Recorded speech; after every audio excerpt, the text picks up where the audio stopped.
Hey guys, welcome back to the channel. We got a microphone today, and you guys are going to be on a tripod for quite a bit. So we have a customer that dropped off his truck. This gentleman is down in Temecula, I believe, which is about 40 minutes in a car, about 25 the way the crow flies. But anyway, we are working on this fine specimen of a 2005 truck. Hey guys, I just wanted to hop in here and let you guys know that we have a coupon code for Power Driven Diesel. It is 10% off any of the Power Driven Diesel branded products. So their injectors, valve springs, stuff like that, transmission lines, sumps, all that. It does not work for parts that Power Driven is selling third party. So for instance, Dynomite injectors or Dynomite pumps. It will not work for that, but it does work for all of the Power Driven branded products. And also just another reminder that the UCC #1 code is still live at Forced Inductions. There was a little bit of an issue with it, but I did confirm with Jarrett that it's still back on. So we'll kick it back over to the action. Just wanted to give you guys that heads up. Brand new. So instead of buying that used 6.7 pump off Facebook Marketplace, definitely give the Exergy CP3K a try. Again, it unlocks higher RPM fueling. It does flow a little bit more than a stock pump. It also will put out more fuel than your stock Warren 5.9 pump is.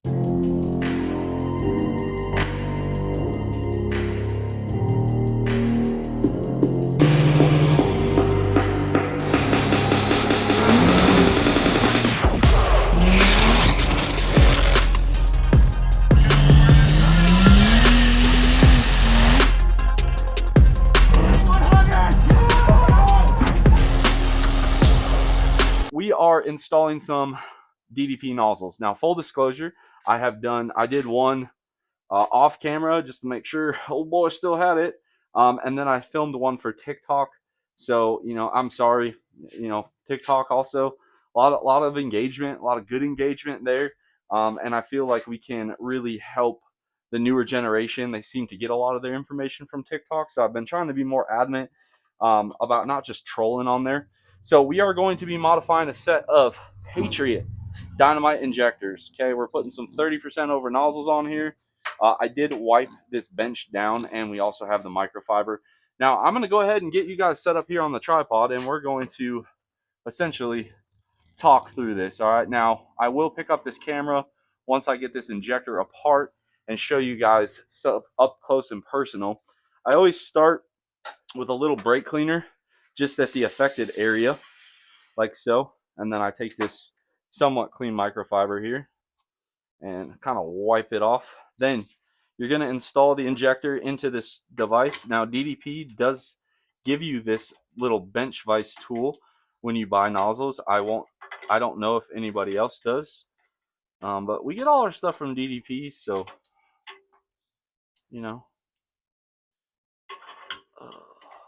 gotta slide it through, and then there's two flat spots on this injector body, and then it slides into this cutout. Now, you're gonna come here and take your used copper off. Now, these injectors, I want to say he said they have like 100 miles on them, maybe. I could be wrong. Lewis, if you watch this, I apologize if I was incorrect. But we get that off, and then we're going to take our 15 mil on a breaker bar. And you want to kind of support everything. And your lefty-loosey, just like so. Now, I'm going to sit down so I have a little bit more control over my body. It's been a long day. I'm starting to get the probably dehydration shakes here, but not to plug Dynamite, but look at, we got the DDP Yeti out. Life is good. All right, so I apply a little bit of downward pressure on the nozzle. There's some spring-loaded parts under this nozzle collet, nozzle nut, nozzle collar. Now, before I even start working on that, I take my wire brush here and I run it in here. And I'm just trying to free up all that carbon that builds up. Again, these have very little runtime on them, so these clean up really easy. We got our nice little clean microfiber over here. Now, this is where you really got to pay attention. Okay, you're going to pull this off. Oh, boy, we got lucky. All right. So there's our old nozzle. Now, on here is a collar and what Dynomite calls a D&H shim. So you guys can see here I'm using tweezers. That's how small these parts are. And this is normally what happens. On these injectors, okay, you have this collar. Now this collar here can only go one way. There's a bucket right there, and then this side is essentially, let me spin it around here, doing it in the camera, which is always terrible. You guys see it's flat there. So the way this works, this collar drops in right on here, sits there. Now the D&H usually has a little wear mark on it from where it was riding on the nozzle. So right now the wear side is face up, and you're going to grab them in your tweezers, apply a light pressure so you don't send that thing into the oblivion, and you drop it in to that. Then we're going to take our new 30% nozzles here. These are pre-cleaned. Okay, I never take these apart from DDP. If you buy them from someone else, use your own judgment. And you're trying to line up these dowels here.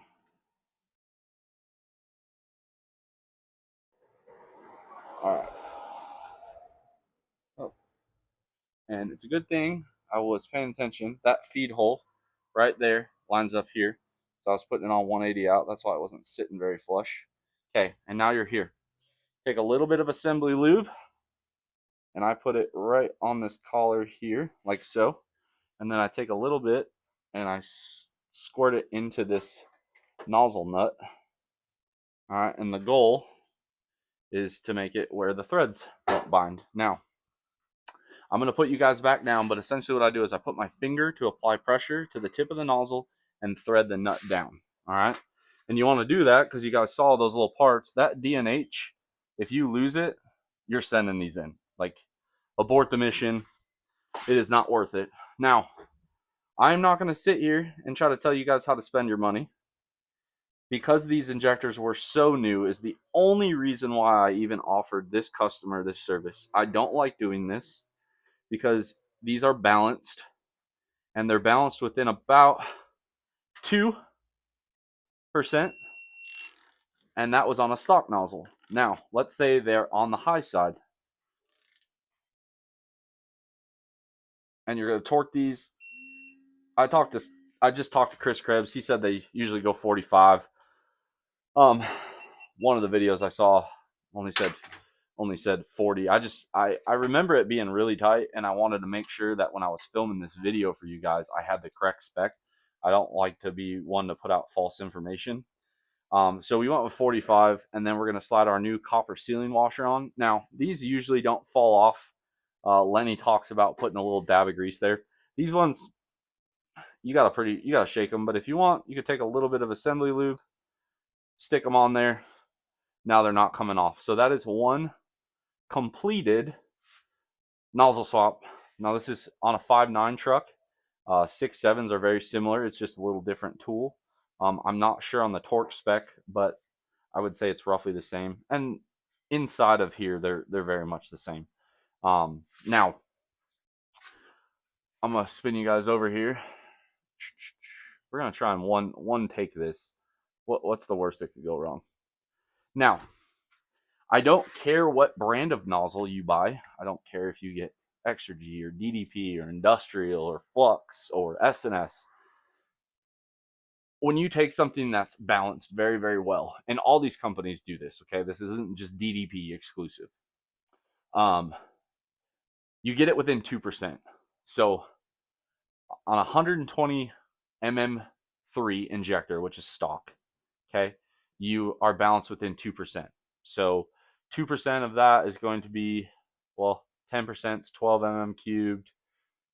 That means 6% is 5 mm cubed. 3% or 3 mm cubed is 2.5. So let's call it 2 mm cubed. Now, if you add a 30% over nozzle, okay, that 2% gets bigger. And if you do a 45 nozzle, it gets bigger. And that's why most companies cap their nozzles at 100%, because you're taking that 2% and now the 2% is a percentage of a given flow. When you increase the flow with a nozzle, essentially what you're doing is increasing that variance. And that variance happens at idle, it happens at full throttle, and what you can lead to is a unbalanced fuel. Now, if you put these in and you do this yourself and these suckers are knocking stuff like that, pull them out, send them to whoever you bought the nozzles from, let them fix it. The biggest mistake people make is on those two alignment dowels. If it's 180 out, as you guys saw, I was doing it through the camera. Uh, um, it won't work. But if you get them on there and you forget the lube or you don't clean the carbon out, stuff like that, what happens is you can break those alignment towels. Now, the other thing that can happen on higher mileage injectors, once you pull this copper off, you're going to want to take a little pick and kind of clean out where the carbon meets the nut. They can kind of seize together. But either way, this can be done. You guys can see here, we wipe the table down. We're doing it inside out of the wind. We have our vise. We have a bunch of microfibers to lay our parts down. We have brake cleaner. Like, cleanliness is super important. Again, this is a great budget way to add fuel to your common rail. But I hope you guys heed my warning on this of if your injector is close to max spread on the difference, and factory can be a lot further out. DDP just balances to 2%. So let's say it's 5% from factory, which I believe is the OEM call out. You could see how a 30% or a 45% nozzle, you start multiplying that by the percentage they're different. You can have one injector that's probably closer to 110% over, and then you could have one that's a 90% over, and you can have unsmooth idle, stuff like that. So again, not a bad idea to do it, especially if you have low mileage injectors. My biggest thing is if it doesn't go right, be prepared to send them in quickly. Don't let the truck run, because you could do very, very major, large, huge damage if this is done incorrectly. So again, super easy to do. It's also super easy to make a mistake. So it's one of those high risk, high reward kind of things. And again, we got our nozzles from Dynomite. You guys know DDP is no stranger to the channel. I Between the product and the employees and the owner that work there, they continue to always support me in my journey, and I appreciate that. So for that, I always try to push business their way. If they weren't a good injector, I would not be with them. Okay, I just want to make that clear. But either way, this guy, it's going to be a different animal with the CP3, the 30% overs. He's got the valve springs, push rods. We got the head studs. It already had a calibrated power stealth turbocharger on there. So this truck should be around 600 horsepower when turned up, maybe 650 turned up. Coming in here, it probably only made about 475. That stock CP3 was very, very tired. And you can kind of tell just the way the cam turns over in it, like it spun pretty easy. It was definitely on its way. So anyway, guys, a little bit shorter one, a little bit more of a DIY. Hopefully you guys enjoyed that one. Give us a big thumbs up. Drop your comments. I want to hear some stories if you guys have had success or even failure. Just know the first time I ever did this, uh, you're going to be nervous. You're going to want to double check it, stuff like that. So if you have any other good information that you want to drop in the comments for people, feel free to do it. Subscribe if you are not already. And as always, guys, I will catch y'all on the next one.